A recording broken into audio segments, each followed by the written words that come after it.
Baik, bismillahirrahmanirrahim. Assalamualaikum warahmatullahi wabarakatuh. Anak-anak, bagaimana kabar kalian? Semoga kabar baik semua ya, sehat semua, amin. Jaga kesehatan diri kalian dan selalu memakai hand sanitizer setelah kontak langsung dan selalu mencuci tangan setelah bepergian. Tetap patuhi protokol kesehatan ya. Kesempatan kali ini Ibu akan membahas materi PAI kita kelas 11 bab 5 semester 2. Mari kita buka bukunya halaman 158. Judulnya Pembaharu Islam. Mari dibuka. Di semester 1 kemarin kita udah pernah ya membahas periode klasik. Nah, mari kita review kembali biar nggak lupa ini kita. Dulu waktu guru menjelaskan, Harun Nasution dalam bukunya yang berjudul Islam ditinjau dari berbagai aspeknya membagi sejarah Islam menjadi 3 periode. Di antaranya siapa yang tahu? Coba angkat tangannya siapa yang tahu? Baik, Ibu akan jelaskan. Ada 3 periode menurut Harun Nasution dalam bukunya, yaitu yang pertama periode klasik yang merupakan periode kejayaan Islam, yang kedua periode pertengahan, maksudnya periode kemunduran Islam, yang ketiga periode modern, merupakan periode kebangkitan umat. Jadi umat Islam dulu ada periode kebangkitan yang ditandai dengan munculnya para pembaharu Islam dan gerakan pembaharu di berbagai. Islam juga mencapai kejayaan di masa klasik. Ada sebab-sebabnya seperti yang sudah Ibu jelaskan di semester 1 kemarin. Sebelum masuk ke materi pembaharu Islam, Ibu ingin menjelaskan dulu zaman abad pertengahan yang disebut juga zaman kemunduran Islam.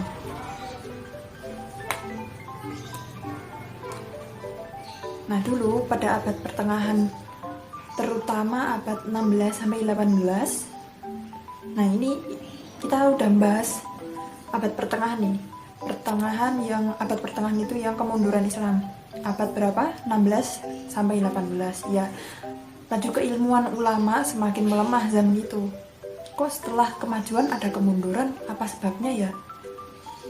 Nah, adapun ciri-ciri kemundurannya Islam waktu itu dikarenakan yang pertama, ulama kurang berani lagi beristihad.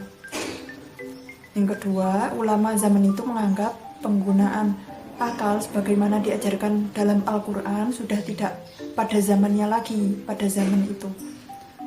Mereka menganggapnya begitu. Kemudian yang ketiga, ulama periode ini menerima saja gitu karya-karya yang dihasilkan ulama zaman klasik tanpa dikembangkan kembali atau tanpa difikirkan kembali bagaimana kelanjutannya. Kemudian yang keempat, bagaimana ulama banyak ulama. Yang keempat, banyak ulama yang tidak lagi berdiri sendiri, tetapi bergantung pada penguasa. Kemudian yang kelima, para ulama hanya mengikuti atau nurut, atau yang sering kita sebut bertaklid saja, nurut aja pada ulama zaman klasik, tanpa dikembangkan kembali. Jadi mereka pada abad pertengahan ini, ulama pada abad pertengahan ini, ilmunya itu hanya stagnan, hanya nurut dan mengikuti ulama zaman klasik tanpa berkembang, dan mereka tidak ada ilmu-ilmu baru yang mereka temukan.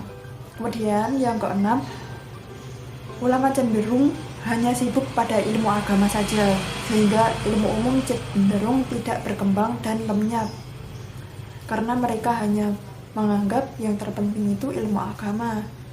Jadi ilmu umumnya pada zaman itu cenderung tidak berkembang, kemudian lenyap. Kemudian yang ketujuh, ilmu yang datang dari dunia barat ke dunia Islam tidak dikenali lagi sebagai warisan umat Islam di zaman sebelumnya. Yang membuat Islam itu mengalami kemunduran, sedangkan Eropa mengalami kemajuan yang sangat pesat. Hal itu membuat ulama sadar atas derita kemunduran Islam.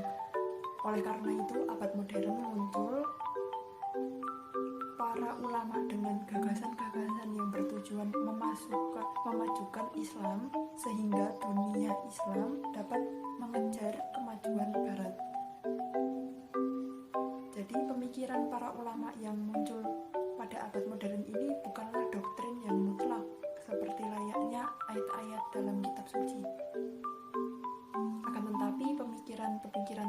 hanya sebatas gagasan relatif yang masih menerima perubahan dan pengurangan. Bagi bangsa Indonesia, kehadiran para ulama Islam modern ini juga membawa pengaruh yang kuat. Ada juga tokoh-tokoh yang dari Indonesia.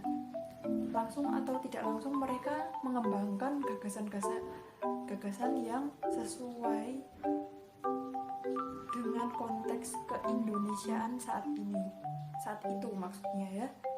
Di antara para ulama modern yang memiliki pengaruh dan kemudian untuk menguji pemahaman kalian, Ibu akan berikan kalian tugas. Tugasnya ini bersifat individu, jadi dikerjakan sendiri-sendiri. Tugasnya itu adalah membuat peta konsep dan nonton film. Tetap jaga iman dan imun kalian dan patuhi protokol kesehatan ya. Syukron, wassalamualaikum warahmatullahi wabarakatuh.